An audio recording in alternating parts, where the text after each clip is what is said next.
마태복음 13장 31절에서 32절 말씀 읽도록 하겠습니다. 또 비유로 이르시되 천국은 마치 사람이 자기 밭에 갖다 심은 겨자씨 한 알 같으니 이는 모든 씨보다 작은 것이로되 자란 후에는 풀보다 커서 나무가 되매 공중의 새들이 와서 그 가지에 깃들이느니라. 아멘. 이 말씀은 하나님의 말씀입니다.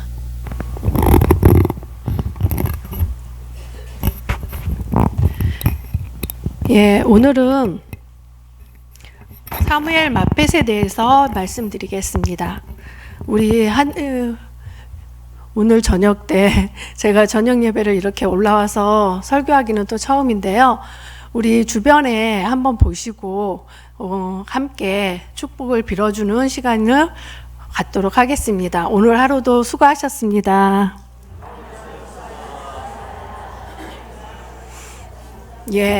이렇게 우리나라를 위해서 우리나라에 선교사로 왔다가 정말 수고만 하시고 가시던 분들이 많습니다. 19세기에는 많은 선교사분들이, 외국 선교사분들이 우리나라에 와서 젊은 선교사들이 선교를 시작하면서 저희가 많은 혜택을 누리고 살 수 있는 시기가 되었습니다. 그런데 저희가 그분들에 대해서 이제 교회사적으로 또 알아보고 또 오늘 이 시간 한번 한번 다시 되새겨 보도록 하겠습니다. 오늘 말씀은 사무엘 맏뱃에 대해서 말씀드리겠습니다. 우선 사무엘 맏뱃이 온 시기는 19세기로 저희 나라의 청년 한 20대, 20, 30대 선교사분들이 대부분 오셨습니다. 그래서 그분들이 오실 때 선교적으로 선교사들끼리의 그 관계라든지 아니면은 한국 사람과의 관계 속에서 어떻게 할지 몰라서 그것을 저희에게 하는 방법들을 선교사분들에게, 젊은 선교사분들에게 알려주기 위해서 네비우스라는 분이, 중국에 계신 분이 이제 자기가 와서 저희 나라에 와서 2주 동안 관계를 맺는 법, 어떻게 선교를 하는 법 같은 것을 가르쳐줘서 네비우스 선교 정책으로 많은 선교사분들이, 젊은 선교사분들이 그 방법으로 저희가 이렇게 선교를 하게 되었습니다. 저희 말씀을 먼저 한번 보도록 하겠습니다. 골로새서 2장 8절 말씀인데요. 누가 철학과 헛된 속임수로 너희를 사로잡을까 주의하라. 그것은 사람의 전통과 세상의 초등학문을 따름이요 그리스도를 따름이 아니니라. 한 내한 선교사 중에서 글이 하나 실린 적이 있는데요. 2011년 5월 9일자 기독교 중앙뉴스에 나온 글입니다. 조선교회의 기함이라는 제목의 글인데요. 한번 읽어드리도록 하겠습니다. 나는 조선에 와서 복음을 전하기 시작하기 전에 황주에서 하나님 앞에 기도하고 결심한 바 있었다. 나는 이 나라에서 십자가의 도 외에는 전하지 않기로 오직 하나님의 그 뜻대로 죽든지 살든지 구원의 복음을 전하기로 굳게 결심하였다. 그 다음 해에 평양에 왔는데 평양에는 그때 신자가 한 명도 없었다. 하루는 어떤 불교학자를 만나 예수교 이야기를 했는데 불교도 종교 좋고 예수교도 좋으니 둘 다 믿는 것이 좋겠다 하니 나는 그것이 아니라 오직 예수만 믿는 것을 말하자 그는 섭섭해 여겼다. 이듬해 의주로 가서 한 청년을 만나 산에 올라가다가 산보도 하고 봉천에서 받은 한글 신약을 주면서 예수 믿으라고 전도하였다. 그 청년이 믿기로 작정하였다. 그가 곧 한석진 목사이다. 그 후에 한석진 씨와 나는 바울과 같은 결심으로 조선 13도에 전도하기로 결심하였다. 이후에 평양에 돌아와서 교회를 설립하였는데 맨 처음에 한 씨와 나는 하나님의 말씀을 전하면 교회가 반드시 설립될 줄 알고 기도와 전도로 교회를 설립하였다. 그 후에 게일 목사와 동행하여 선천에 내왕하며 전도하여 처음 믿는 자를 얻었으니 그가 김청삼 씨다.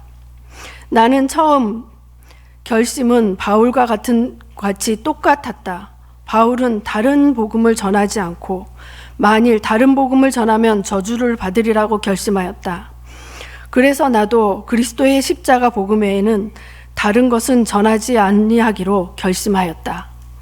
다른 것은 참 복음이 아니다. 오직 예수 그리스도만 바라보겠다는 그의 결심이 묻어나는 내용이었습니다. 사무엘 마펫 선교사의 기고글이었는데요. 사무엘 마펫은 미국 인디애나주 메디슨에서 태어났습니다. 그는 스코틀랜드 장로교 배경을 가진 신실한 기독교 신자 가정에서 자랐습니다. 엄격하고 도덕적인 아버지와 그와 대조적으로 명랑하고 온화한 성품을 가진 어머니 사이에서 자랐습니다.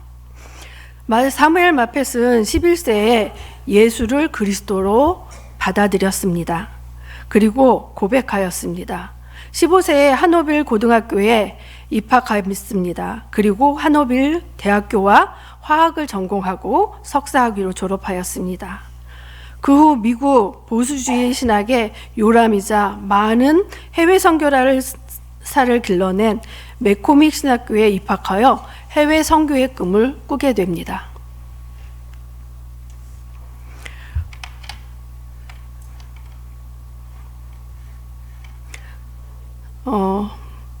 한국 이름은 마포삼년입니다. 마포에 먼저 도착해서 마포삼년이라는 이름을 짓게 되었는데요. 미국 북장로교회 소속으로 1890년 26세에 서울 마포강변에 도착합니다. 그때부터 45년간 한국교회와 수많은 초기 한국교회 지도자를 양성하였습니다.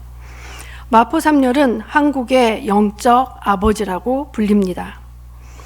1899년 35세에 의료 선교사로 같이 오게 된 메리 엘리스 피쉬와 서울에서 결혼을 합니다. 그리고 마펫은 한국에서 파송된 지 10년 만에 아름다운 가정을 가지게 됩니다. 1912년 결혼 후 13년째 되던 해입니다.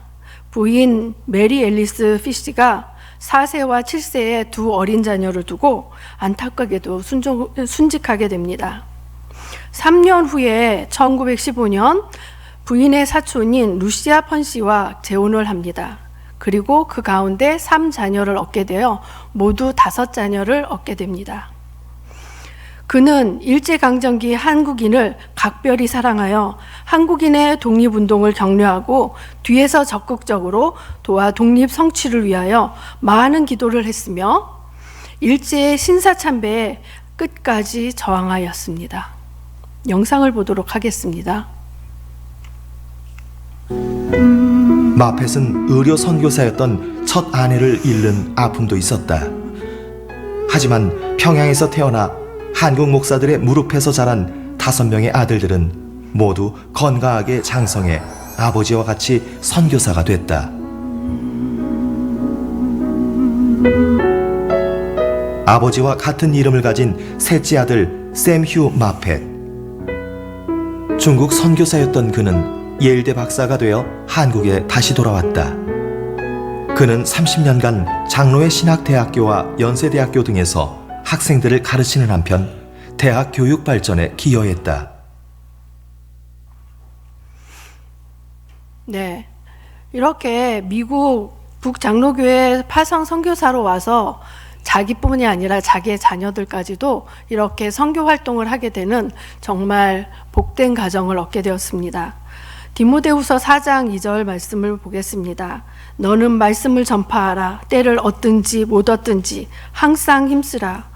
범사에 오래 참음과 가르침으로 경책하여 경계하며 권하라. 사무엘 마페 가정은 이 말씀을 충실히 실행하며 하나님의 말씀을, 복음을 우리 한국에 전하였습니다. 그는 사무엘 마펫은 맥코믹 신학교에서 한국 선교사로 임명을 받아 윌리엄 베어드와 함께 공부하였습니다. 크레이크 교수의 영향을 받아 전도에 관심이 많았는데 해외 선교사로의 강력한 결심 동기는 1886년 몬산 집회입니다. 19세기 미국 부흥기에는 명성이 높았던 무디 설교에 의해서 해외 선교사들의 많이 결심하였습니다. 그 집회에서 100여 명의 해외 선교사들이 헌신하기로 결심하였습니다. 그때 사무엘 마펫도 해외 선교사를 결심하였습니다.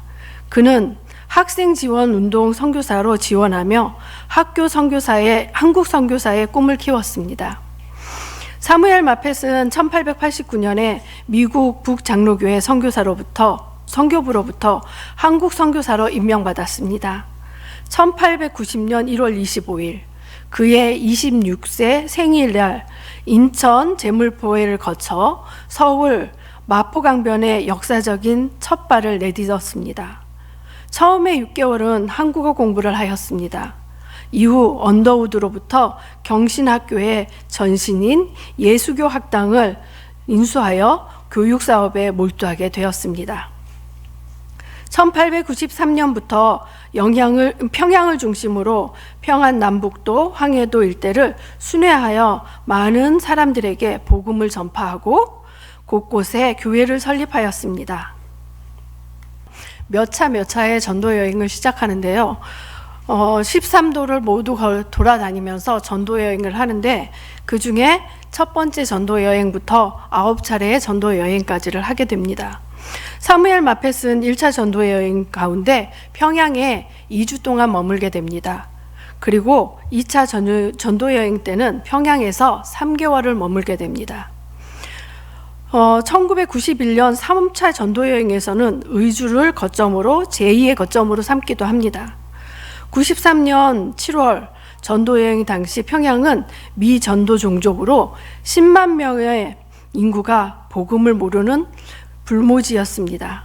마펫은 한석진 씨와 함께 최치양이 경영하는 여관 숙소에서 머물면서 여관에 있는 손님들을 대상으로 전도를 시작합니다. 여관 주인인 최치양은 술꾼이고 도박꾼이었으며 색을 즐기는 사람이었습니다. 그러나 마펫과 가까이 지내며 점점 변화되었습니다. 사무엘 마펫은 3달 동안 낮에는 거리에서 밤에는 사랑방에서 전도를 했습니다. 그리고 주일에는 사랑방에서 예배를 드렸습니다. 한 번은 어느 청년이 사무엘 마펫의 방에 돌을 던졌습니다. 그걸로 인해서 턱을 정통으로 맞고 말았습니다. 마펫은 그릇을 향해 한마디 대꾸도 하지 않았습니다. 그 후 그 청년은 바로 회개하고 돌아와 신학을 공부합니다. 그가 바로 제주도 선교사 이기풍 목사입니다. 이후 마펫의 사랑과 학생들로 인해서 평양에서 복음의 불씨가 점점 번져갔습니다. 1893년 사무엘 마펫은 이기람과 소한년 선교사와 함께 평양 선교사로 임명을 받고 이때 한옥 한 채를 구입합니다. 이곳에서 처음으로 예배를 드리는데 20명의 교인과 함께 예배를 드리게 됩니다. 그 다음에 7명의 사람에게 세례를 베풀고 그리고 성찬식도 베풀게 됩니다. 이 집이 평양 최초의 교회 널다리 교회입니다. 후에는 장대영 교회로 이름을 개명하게 됩니다. 1901년 평양에 신학교육을 시작하였습니다. 그리고 1904년에는 정식으로 평양신학교 교장에게 취임하면서 그 후로 24년도까지 제 교장직을 맡게 됩니다. 조선 예수교 장로회의 제8대 총회장으로 1919년에 선임을 하게 되면서 한국의 대혼란기에 처했을 때 마펫은 한국교회를 이끄는 수완을 발휘하기도 합니다. 길선주, 한석진, 송인선, 방기찬, 이기풍, 서경조, 양전백 들어보신 분들이 많을 겁니다. 1907년에 한국 교회사에 있어서 매우 중요한 일이 생깁니다. 평양 신학교에서 이들을 졸업자로 7명이 졸업을 하게 됩니다. 이들은 평양 신학교 졸업자들로 목사이며 또한 선교사로 활동하게 됩니다. 이들 가운데 길선주는 마펫과 이기람의 목사의 뒤를 이어 평양 장대형 교회 담임 목사로 취임합니다. 이때 사무엘 마펫은 동노회 노회장으로 선임되고 노회를 이끌게 됩니다. 당시 조선은 여러 장로교 선교회가 들어와서 연합이 어려웠습니다. 젊은 선교사들에게 네비우스 선교 정책을 펼치면 장로회 공회가 생겨서 어려웠던 연합사역이 가장 효율적으로 같이 선교를 할 수 있게 됩니다. 사진은 그 당시에 사무엘 마펫이 평양신학교와 또한 숭의여자대학교와 그 숭실여학교와 숭실중학교를 설립했을 때의 그 모습을 보여주고 있습니다. 평양 북로의 북의 평양 북도에 그 마펫이 여성교회에 부흥회를 하고 있는데 이렇게 많이 모여 있고 가운데 서 있는 분이 마펫 선교사분이십니다. 이렇게 졸업 학생들도 만나게 되고요. 그리고 그 당시 동노회의 선교사로 또한 목사로 활동하시던 분들이 이렇게 평양북도에 많았습니다. 1910년 사무엘 마펫은 신학교 부지를 구입하고 교사 증축을 위하여 사방으로 힘썼습니다. 이 무렵 미국 시카고에 거주하던 맥코믹 여사께 5,500불을 지원받아서 부지를 구입합니다. 그 후에 기숙사를 지을 때 10,000불을 받았고요. 또 1922년도에는 증축을 위해 35,000불을 보내주어서 학교 설립과 증축에 큰 힘이 되어 큰 도움을 받았습니다. 사무엘 마펫은 1925년 노년이 될 때까지도 온통 사역을 위하여 정열을 쏟아부었습니다. 믿음의 기도는 병든 자를 구원하리니 주께서 그를 일으키시리라. 혹시 죄를 범하였을지라도 사하심을 받으리라. 우리는 믿음을 가지고 그 전도를 하고 있는 우리 선교사들 분들을 보고 또한 같이 목사 안수를 받은 선교사분들을 한국의 선교사분들을 볼 수 있었습니다. 마포삼열이 현지에서 평양 부흥의 생생한 모습을 보여주고 있는데 빨강색으로 표시된 곳이 마펫의 모습입니다. 이후 마펫은 1918년부터 28년 숭실학교를 설립하고 35년도에 일본 야스다케가 평안도로 와서 부임을 해서 기독교 학교가 먼저 신사참배를 해야 한다고 주장을 합니다. 하지만 그럴 수 없었던 마펫은 숭실 전문학교, 숭실 중학교, 숭의 여자중학교를 설립한 사무엘 마펫에게 일본은 집요하게 신사참배를 강요하는데요. 그 당시 후임으로 되었던 나무열 선교사, 윤산원 선교사와 함께 밤새도록 회의를 합니다. 그리고 결국 폐교를 결정합니다. 폐교가 된 이후에 선교사 신사참배는 할 수 없는 관계로 폐교하고 35년간 섬겨왔던 이사직도 내려놓게 됩니다.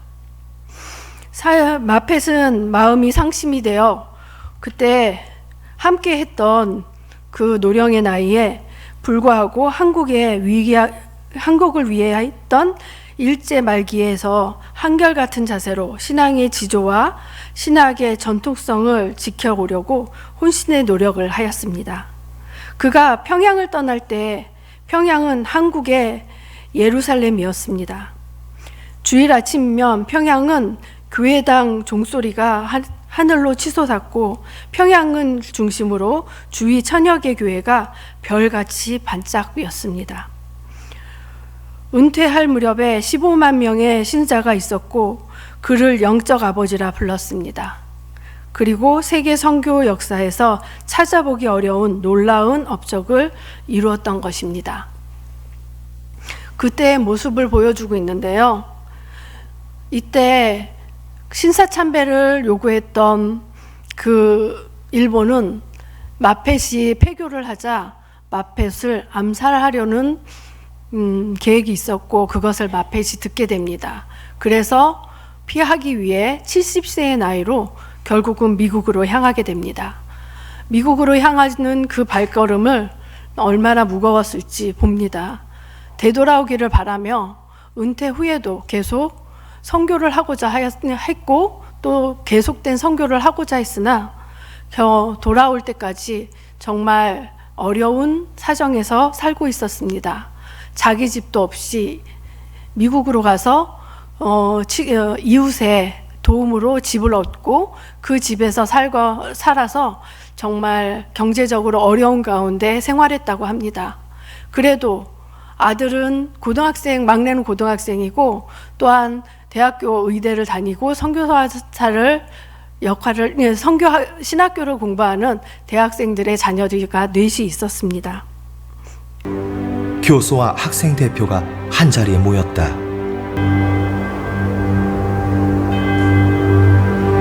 사무엘 어스틴 마펫을 추모하는 이 작은 동산이 조성된 것은 14년 전 봄.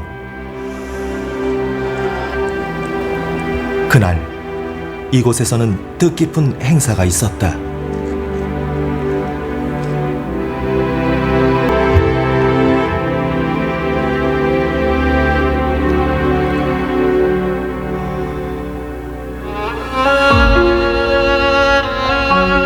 사무엘 마펫 선교사는 한국의 북서지역 개척자로서 특히 평양을 한국의 예루살렘으로 변화시키는 장본인이었습니다.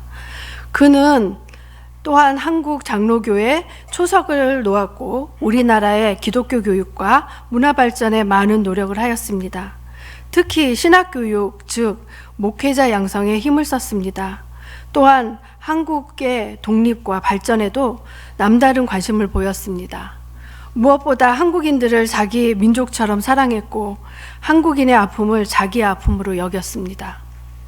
그의 희생과 헌신이 있었기에 한국교회가 이렇게 성장할 수 있었습니다. 미국 장로교 한국 선교 보고서에 따르면 1949년에는 신도수가 7만 명이었고 세례교인 수가 25,791명이라고 기록하고 있습니다. 이는 어떤 선교 사역에도 그 유래를 찾아볼 수 없는 아름답고 놀라운 일이라고 기록했습니다. 사무엘 마펫이 70세에 미국으로 돌아가서 75세에 죽게 됩니다. 그러면서 그때 죽고 나서 한국에 묻히기를 소망하고 그의 아내와 마펫의 그 유골 일부가 한국에 다시 이장이 되게 되어서 지금 장로의 신학대학교 그 마펫관 앞에 모셨습니다. 그리고 마펫관의 그 마펫 선교사에 대한 다양한 자료들, 그분이 그 3.1 운동으로 통해서 정말 역사를 도왔던 그 역사의 그 장면들을 선교 사역을 하며 사진을 찍었던 것을 정말 모아놓고 그것으로 사람들에게 그 3.1 운동 때의 긴박함을 보여주기도 하였습니다. 사무엘 마펫의 복음 전파는 보도로 많은 열매를 맺어 한국의 은인이 되었습니다. 그는 개척자이며 선각자였습니다. 그의 도보 전도와는 한 영혼을 사랑하는 사랑의 발걸음이었습니다. 그렇기에 그를 거리의 사도, 사랑의 사도라고 불렀습니다. 그의 삶의 목적은 하나님의 역사를 이루기 위해 부르신 소명을 이루려고 노력하는 충성된 종으로 사는 것이었습니다. 그는 토마스 목사가 순교당한 평양을 찾아가 고난과 박해를 받으면서도 우리 민족을 사랑했고, 한 영혼이라도 더 만나서 복음을 전하려고 산 넘고 물 건너 복음을 전한 복음의 사자였습니다. 그는 때를 얻든지 못 얻든지 우리가 항상 힘쓸 일이 무엇인지 행동으로 가르쳐주며 어렵고 힘들지만 말씀을 전파할 때에 나타나는 능력을 보여준 선교사였습니다. 또한 20세기 초 한국의 근대 교육을 선교사들이 교육 발전하고 중대한 역할을 해주었습니다. 한국의 고등교육과 전문교육 등은 이때 발전하였고 우리에게 영향을 주었습니다. 식민지 통치로 사무엘 마펫은 민족교육 발전에 투신한 한국의 근대 역사의 산 증인입니다. 이것은 단순히 근대 교육을 한국에 도입하였다는 의미를 넘어서 그의 교육 활동이 항일 민족교육 운동에 기여하였다는 점은 사무엘 마펫에 우리에게 주는 아주 중요한 것입니다. 우리가 이 주변에 선한 영향력을 끼쳐야 되는 이유 중에도 하나입니다. 우리 여기 동대문 지역과 전농동 지역에 저기 선한 영향력을 끼치는 것이 우리에게 전도 여행이 되며 믿지 않는 사람들에게 복음을 전파하는 것이 우리의 사명임을 믿고 우리의 소명을 갖고 함께 기도하며 나아가기를 바랍니다. 기도하겠습니다. 항상 저희와 함께 해주시고 저희에게 은혜를 베풀어 주시는 아버지 하나님 감사합니다. 땅끝까지 복음을 전하라 하셨고 그로 인하여 저희에게 전도 종족인 저희의 한국을 사랑하사 많은 선교사를 보내주시고 교육하여 주시고 또한 발전을 하게 해주셔서 감사합니다. 저희에게 평양 대부흥운동을 기억하게 하여 주시옵소서. 저희에게 오순절 다락방의 그 성령의 뜨거움을 기억하게 하여 주시옵소서. 저희가 뜨거운 마음으로 하나님께 기도하고 또한 말씀을 묵상하며 전도에 힘을 쓸 수 있도록 도와주시옵소서. 저희가 사무엘 마펫과 같이 그의 자녀들과 같이 또한 예수님의 그 복음을 기억하고 전도하기에 힘을 쓸 수 있도록 도와주시옵소서. 저희가 평양의 예루살렘, 한국의 예루살렘 평양 장대현 교회를 기억하듯이 이 동대문 지역의 예루살렘인 영광교회를 기억할 수 있도록 복음 전파에 더욱 힘을 쓸 수 있도록 도와주시옵소서. 서로 사랑하며 선을 베풀고 거룩한 자로서 구별된 삶을 살며 또한 선을 행하고 땅끝까지 복음 전파하는데 저희도 힘껏 힘을 다하여 복음을 전파하고 사랑할 수 있게 도와주시옵소서. 항상 함께해 주신 우리 주 예수 그리스도의 이름으로 기도드립니다. 아멘.